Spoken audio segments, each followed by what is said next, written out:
Hello and welcome to light of law. मेरे सारे बिहार के नियोजित शिक्षक शिक्षिकाओं भावी फाइनली सुप्रीम कोर्ट के डायरेक्शन के बाद आज 13 तारीख को ऑनरेबल हाई कोर्ट में चीफ जस्टिस की बेंच में आपकी सुनवाई नियोजित शिक्षकों की हो रही थी।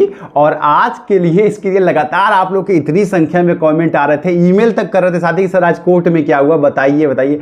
सर देखिए, हम पक्का यूट्यूबर नहीं है, खाली यूट्यूब पे वीडियो नहीं बनाते, हम एज एन कोर्ट ऑफिसर हमारा भी केस है, काम रहता है और कोर्ट 4 बजे के बाद बंद होती है, तो हमको थोड़ा टाइम लगता है कि हम आकर के आपको बताएं। हाँ, ये परफेक्ट है कि आएंगे तो जो है आपको सत्य बताएंगे, क्या क्या चीजें हुई हैं। देखिए, लोग तमाम तरह की प्रेडिक्शंस कर रहे हैं कि ये पक्ष जीता वो पक्ष जीता, हम आपको एग्जैक्ट बताते हैं। देखिए, एक याचिका लगी हुई थी जिसकी डेट थी 13 तारीख को, लेकिन धीरे धीरे शिक्षकों के जरिए 13 पिटीशंस फाइल कर दी गई थी। नियोजित शिक्षकों 13 याचिकाएं थी जो फाइल कर दी गई थी इस परीक्षा को रोक के लिए, कि अलग अलग मुद्दों पे केस फाइल किए गए थे। किसी ने परीक्षा पे रोक के लिए लगाया था, किसी ने जो है इसकी वैधता को चुनौती दी थी, किसी ने इस नियम को चुनौती दी थी, किसी ने ट्रांसफर को लेकर के चुनौती दी थी कि ऐच्छिक ट्रांसफर होना चाहिए, और किसी ने जो है इस एग्जाम की पूरी प्रक्रिया को निरस्त करने की मांग की थी। तो ये तमाम याचिकाएं थी जिसको आज बंच कर दिया गया 13 तारीख में। आज इन सारी याचिकाओं को 13 तारीख भी था और 13 याचिकाएं एक साथ नियोजित शिक्षकों की लिस्टेड हो गई और हुई कहां? चीफ जस्टिस के बेंच में।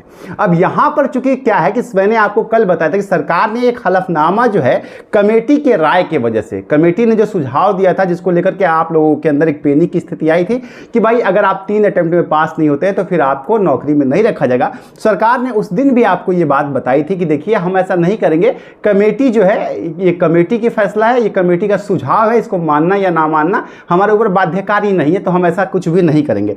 कोर्ट ने कहा था उस दिन कि आप हमको लिखित में इस बात को दीजिए, तो मतलब एफिडेविट दीजिए, शपथ पत्र दीजिए। तो कोर्ट में हलफनामा सरकार ने दायर तो कर दिया था, लेकिन आज बहुत कुछ नहीं हो पाया, क्योंकि आज जब 13 याचिकाएं एक साथ लिस्टेड हुई और सरकार की तरफ से जो प्रिपरेशन थी वो 2 याचिकाओं के लिए ही मुख्यतः थी, तो इसलिए सरकार की तरफ से एडजमेंट मांगा गया। सरकार ने कहा कि हमको थोड़ा सा और वक्त चाहिए, तो हमको थोड़ा और वक्त चाहिए। यहां पर एक बड़ी चीज हो गई कि चीफ जस्टिस ने कहा कि बहुत ज़्यादा ये वक्त हम आपको नहीं देंगे, क्योंकि यहाँ पर आप लोगों को मैंने ये भी बताया था कि सुप्रीम कोर्ट से आप लोगों के लिए एक बड़ी राहत ये थी कि सुप्रीम कोर्ट ने डायरेक्शन में ही अपने दे दिया था कि हाई कोर्ट जो है अपनी अगली सुनवाई में इसमें कोई ना कोई अप्रोप्रिएट फैसला दे दे। हाई कोर्ट इसको सीरियसली ले, गंभीरता से ले, ये सुप्रीम कोर्ट ने इंस्ट्रक्शन दिया था, क्योंकि हम अभी इसमें ऑर्डर नहीं कर सकते हैं क्योंकि हाई कोर्ट इस मामले को सुन रहा है, लेकिन हम हाई कोर्ट से ये दरख्वास्त करते हैं कि जल्दी से जल्दी इसमें करें। और सरकार को भी ये इंस्ट्रक्शंस दिए थे कि सरकार जो है इसको लेकर के बहुत ज़्यादा लिपापोती करने की कोशिश ना करे, इसको प्राइमरी बेस पर इसको जल्दी से जल्दी इस केस को सॉल्व करे।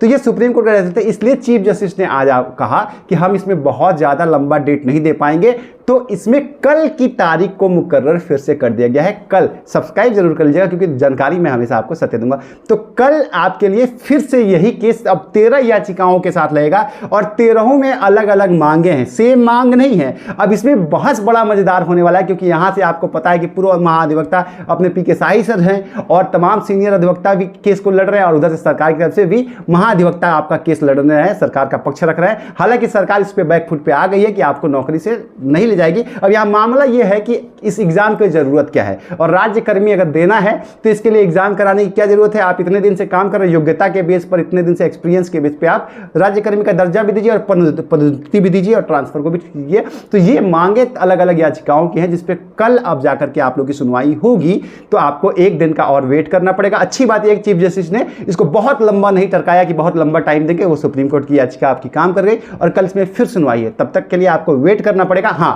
प्रधानाध्यापक की शिक्षक की भी भर्ती आ गई 40,000 से ज्यादा पदों पर। बिहार प्रधानाध्यापक की 40,000 पदों से भी ज्यादा पे भर्ती आई है, तब से तैयारी को लेकर के बहुत सारे साथी परेशान हैं। तो आप लोग के लिए चक्षु प्रकाशन जो है बिहार प्रधानाध्यापक शिक्षक के लिए बेस्ट स्टडी गाइड लेकर आया है, जो बिल्कुल आपके नवीनतम पाठ्यक्रम के आधार पर है।